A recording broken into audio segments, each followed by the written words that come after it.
You're listening to Eating for Eden, episode 23.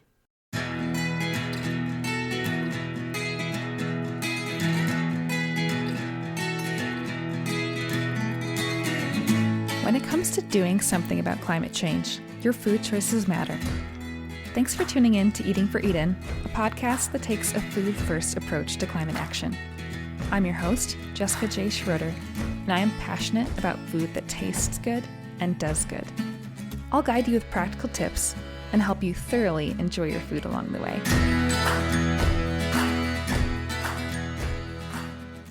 If you've listened to episode 7, in which I talk about my credentials, you'll recall that I earned a PhD in theology. Something I didn't mention in that episode is that my research considered the intersection of theology and beauty. As such, topics related to beauty, aesthetics, and philosophy are also deeply interesting to me and close to my heart, just as food, environmental stewardship, and nutrition are. I recently had the opportunity to attend a conference honoring the legacy of the late Sir Roger Scruton, an eminent English philosopher and writer who taught and wrote on philosophy, aesthetics, and politics. This occasion encouraged me to unite my doctoral research with my current interests in food, climate, and nutrition. Previously, I had no idea they could dovetail so nicely. Now, having seen the connection, I wonder why it was not so evident to me before.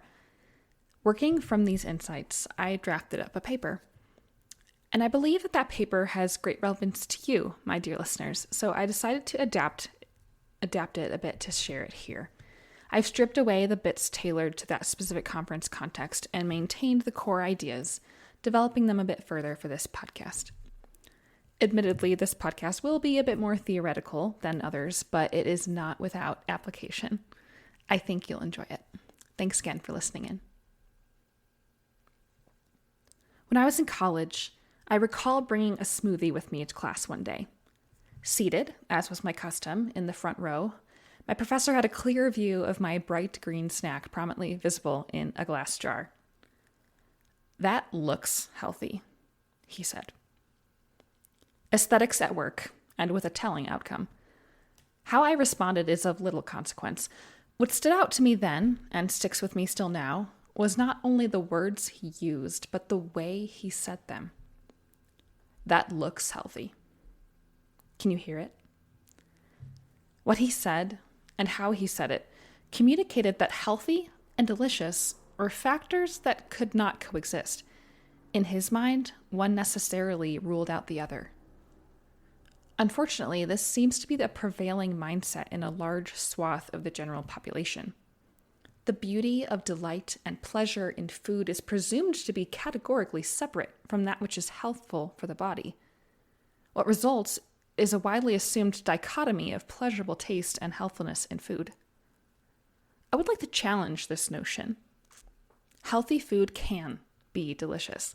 In fact, I think we owe it to ourselves and others to make healthy food delicious. These are not mutually exclusive. Going one better, to health and taste, I'd like to add in a third factor, which should be no surprise given this podcast: environmental concern. These three can and should go together. What scientific research shows is healthy for the body and good for the environment can also be wildly pleasurable to eat. Aesthetic experience and scientific evidence can align, and for the health and enjoyment of all, they must. The trouble is, how does one communicate such a thing in a way that will bring about a meaningful and lasting response? In other words, how do we get people to join together two things they've long held at odds? How do we get them to see that what is good for the body and the planet is also able to delight our senses? In a word, we must show them. Beauty is the path we must take. Hang with me, I will unpack why that is the case. A friend recently shared a New York Times Magazine article with me, which expressed a reality all too true in our society today. As much as we learn about nutrition or environmental stewardship, we typically fail to make any meaningful or lasting changes to our dietary habits. We learn that high levels of saturated fat increase LDL cholesterol, that excess sodium can lead to hypertension, and that processed meats are categorized as class 1 carcinogens. And yet we continue to enjoy our bacon and eggs without batting an eye. We learn about the massive contribution to greenhouse gas emissions, land use, and eutrophication that animal agriculture is responsible for, and cows in particular. Yet we sit down to our steak, hamburgers, and roast dinners week in, week out. What this article was emphasizing is that we don't fail to make changes for lack of information. There's plenty of that to go around. And even though the presence of charlatans on social media means that misinformation and disinformation abound, there is scientific consensus about common, broad brushstroke characteristics of dietary patterns that are best for human and planetary health.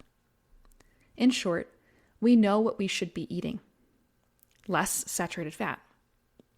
More whole grains and legumes.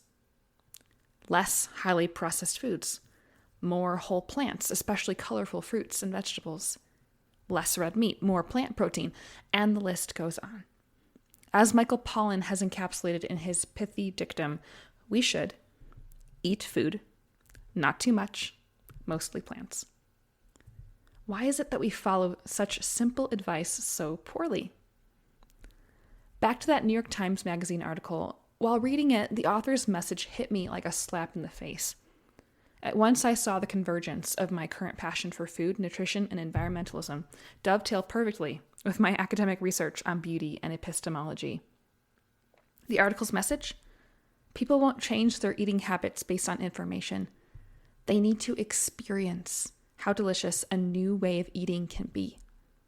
In short, people need to taste and see. Beauty is what convinces, not data. Aesthetics, not logic. I don't mean to say that none of our decisions are made based on logic or upon reading the data. We can be and often are convinced by information. But when it comes to deeply held views and ingrained patterns, information is far less likely to make us budge than first-hand encounters with the beauty of a thing. In his book, The Father of Lights, A Theology of Beauty, Junius Johnson names one characteristic of beauty as pre-argumentative. By this he means that beauty does its work to convince, prior to and even apart from logic. As an example, let's consider ballet. If your cousin does not appreciate ballet, but you try to explain to her through logical arguments why ballet is beautiful and worthy of her attention and regard, your arguments are likely to fall flat. But take her to see a professional company, that's a different story. If she changes her mind, it will not be thanks to your 5-point argument on the merits of ballet. It will be thanks to her own personal experience with the beauty before her. She may revisit your claims and afterward be able to agree to them. Yes, you're right, she may say. There is a remarkable elegance and grace wedded with strength in their movements. But it was the beauty of the ballet itself that first convinced her to regard it as a good worth praising. As with the ballet, so with food. We can line up all manner of nutrition and ecology experts to explain why eating a particular way is better for one's bodily health or the health of the planet, or both. Listeners may even assent to such claims, defaulting to the expertise of those who know more on the subject. But ask them how such information will change their eating habits. No, better yet, look to see if anything about their eating habits changes. You are unlikely to see much of a shift. Alternatively, invite your meat-eating friend over for dinner. Cook him a Mediterranean feast. Fresh pita bread, turmeric rice, cumin-spiced lentils with onions, homemade hummus topped with lemony sumac and your best olive oil, pickled red onions, fresh tomatoes and cucumbers, and a garlicky tzatziki sauce to boot. Fill his plate to the brim with this luscious, colorful array of vibrant foods bursting with flavor and textural variety. Do you want to talk to him about the nutritional benefits of this meal? The minimal carbon footprint it has? Sure, you can get there. But first, let him enjoy his meal. First, allow him the space to tuck in and ask you for more pita, hummus, or tzatziki. Let him experience and praise the flavors before attempting to get to any application. And when you do, you shall find him more receptive, for he has tasted. He has seen for himself. With regard to our knowledge and actions, I consider beauty to be serving three primary roles, each of which I will explore through the lens of food. But these may also be explored through and applied to all manner of fields. These roles are 1. Beauty as a teacher or guide. 2. Beauty as a maintainer of goodness and truth. And 3. Beauty as a leader into virtuous action. First, beauty as a teacher or guide. The two examples I just gave demonstrate beauty as a teacher. She guides us into recognition of reality. She opens the door to knowledge. She convinces us of the truth even prior to our ability to assent to it. Beauty as a teacher or guide is predicated upon beauty's pre-argumentative nature, which I already mentioned. With regard to food, beauty serves as a teacher to diners as they taste what is pleasurable. We may cook the food and lay the table, but beauty does her work in and through the aesthetic encounter of partaking of the meal. Speaking for herself in and through the food, beauty guides us to be able to recognize and appreciate the good. This is not to say, however, that one is incapable of suppressing beauty. One may close her eyes, stop her ears, or refuse to taste what is offered, and even when the beautiful is seen, heard, or tasted, one may stubbornly refuse to submit to reality or otherwise continue in erroneous judgment. Harvard professor of aesthetics Elaine Scarry comments on the possibility of error in our judgments of beauty. This may arise from ignorance. It may also arise from a lack of openness. Yet beauty still demands a response. Just as words of wisdom have a different effect upon the fool compared to the one who already is growing in wisdom, beauty can have differing effects on various individuals. We are all students, and the teacher, beauty, calls us to respond. Moving to the second role, beauty as maintainer of goodness and truth is predicated upon beauty's relationship to goodness and truth. Perhaps you've heard the grouping of goodness, truth, and beauty before. These are commonly referred to as the transcendentals, as they are classically understood as the three transcendental properties of being. I take renowned Catholic theologian Hans Urs von Balthasar's view of the transcendentals, which depicts the good, true, and beautiful as three sisters, inseparable from one another. He sees beauty as essential to upholding the value of both goodness and truth. The loss of one, inevitably and tragically, wreaks havoc upon the others. In the introduction to the first volume of his Theological Aesthetics, von Balthasar claims, quote, "Beauty will not allow herself to be separated and banned from her two sisters without taking them along with her in an act of mysterious vengeance. In a world without beauty, the good also loses its attractiveness, the self-evidence of why it must be carried out. In a world that no longer has enough confidence in itself to affirm the beautiful, the proofs of the truth have lost their cogency. And if this is how the transcendentals fare because one of them has been banished, what will happen with being itself? The witness borne by being becomes untrustworthy for the person who can no longer read the language of beauty." Close quote. In a cultural climate of you do you and seeking to uphold one's personal opinions as, quote, truth, both truth and goodness are in grave danger. To fail to prioritize beauty will be the nail in truth's coffin. And where truth is degraded, goodness withers as well. Immorality and chaos crop up in its place. Beauty may be an essential way to uphold goodness and truth in our institutions as well as in our world at large. In the arenas of food, nutrition, and climate communication, there is no shortage of misinformation and deliberate disinformation. But perhaps beauty may be our defense against such evils and falsehood. Mere pleasing appearance is not enough, as any side can put up a facade. The devil is described as an angel of light after all. But the true substance of a thing, that will win the day. On at least 2 occasions, the Lord Jesus tells his followers that a tree will be known by its fruit.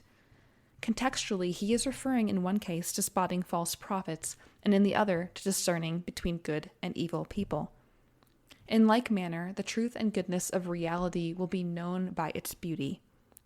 That which is attractive merely in its appearance will be shown for what it is, by comparison to the thing that is truly beautiful in its substance. One will hold up under scrutiny, the other will burn up like dross. If we wish to uphold truth and goodness, upholding and fostering beauty will be crucial to this fight. Finally, for the third role, beauty is a leader into virtuous action. As an extension of the previous two roles, by teaching us and upholding truth and goodness, beauty leads perceivers into virtuous action. Related to the pre-argumentative nature of beauty, I would propose that beauty can lead us to virtuous action in ways that logic alone may fail to do. To further expand the example of taking one's cousin to the ballet for first-hand experience, after beauty acts as a guide to recognizing the beauty of the performance and subsequent recognition of the goodness and truth of the ballet, there are new doors opened for virtuous action. The cousin may share her experience with others, talking about the merits of ballet. She may choose to support the arts by attending the ballet of her own accord. She may bring others along with her that they, too, may have personal encounters with ballet's beauty. Applying this role to food, this is the hinge point of what I led off with. The inspiration for this initial paper, and by extension this podcast episode, was the consideration of how to inspire people to make intrinsically motivated, meaningful, lasting changes to their dietary habits.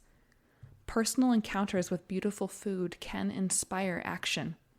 Once your friend tastes that Mediterranean feast, his eyes will be open to the wonders to be found in whole plant foods that nourish his body and are conscious of the environment. Even if he doesn't make those logical connections to the broader values of bodily and planetary health, at least not yet, the nutritional and environmental impacts may come along as benefits in spite of him. He may simply begin to enjoy a greater amount and variety of healthy foods because he now can see how delicious they are and can be. This, at least, is the starting point. A movement in the right direction that can grow over time as beauty continues to do her work and logical understanding and assent follow in time. I realize that there are limits to such suggestions. One visit to a ballet may not overturn one's support for the arts, let alone make much of a dent in how or even whether one engages with the philosophical underpinnings of goodness and truth in our culture today. Similarly, one meal likely won't cause a person to overhaul his way of eating, but each of these beautiful encounters makes an impact. Some are small, others larger, and they will likely have a compounding effect over time. Beauty cannot be ignored. She must be reckoned with. She calls for a decision to be made, however small. One day, one of those decisions will lead to a tipping point. We, as those supporting and upholding the value of beauty, don't know when and what that tipping point will be for any given individual. It is simply our responsibility to faithfully foster beauty in our circles of influence.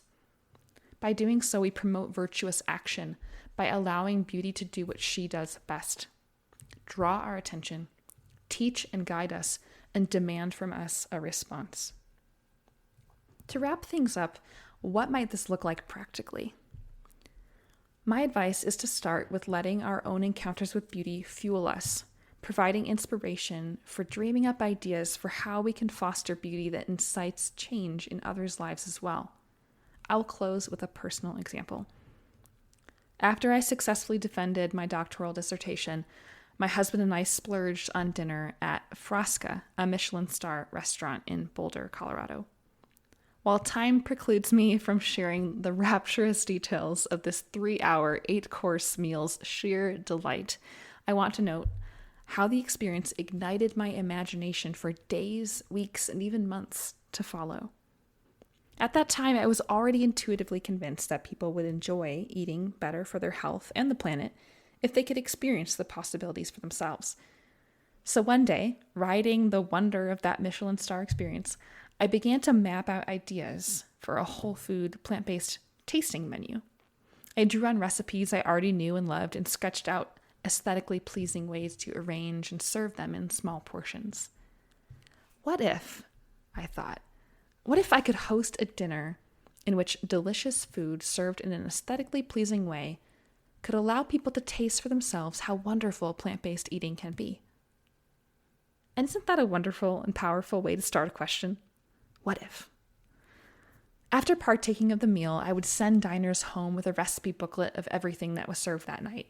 I could give a brief presentation before dessert, pairing the learning, the logic piece, with the aesthetic experience, but letting the encounter with beauty do the heavy lifting, allowing beauty to lead the way. This is simply one example. One way that I am moved by beauty and moved to share such beauty with a world that, frankly, often needs all the help it can get. On a more everyday level, my husband and I will plan to continue to host friends in our home, cooking them delicious, beautiful plant-based meals and fostering rich conversation. People nearly always ask us about the way that we choose to eat, and what better way than to set the table for such conversation and pair it with a beautiful meal. I hope this inspires you in some way. In fact, that is precisely what I'm aiming to do through this podcast, as well as with EdenandMe.com as a food blog. I want to inform and inspire people through the podcast and equip people with recipes through the blog that deliver on the promise of delightful, pleasurable experiences with food. Beyond being whole food plant-based and thus emphasizing nutritional and environmental benefit, the recipes I develop and share are beautiful. They are delicious. Through cooking them, tasting them, and sharing them, it is my hope that the beauty of feeding ourselves well will be a force that moves the needle concerning one's own and others' voluntary dietary change. Thanks for listening. I hope you found this episode interesting. If you have questions or topics you'd like me to address here on Eating for Eden, I'd love to hear from you.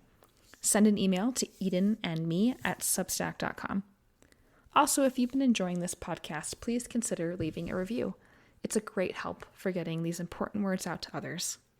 And if you want recipes, check out edenandme.com, where you can find a variety of delicious, healthy recipes to bring what you're learning into the kitchen. Finally, become an email subscriber on Substack to have new podcast episodes delivered directly to your inbox. If you appreciate the work I'm doing and want to support the show, you'll also have the option of becoming a paid subscriber. That's all for now, friends. Until next time, be well.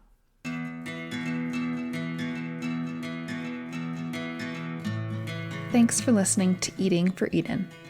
If you found this episode informative or inspiring, please consider sharing it with a friend.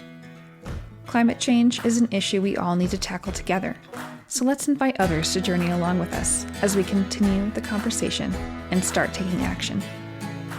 Until next week, friends, take care.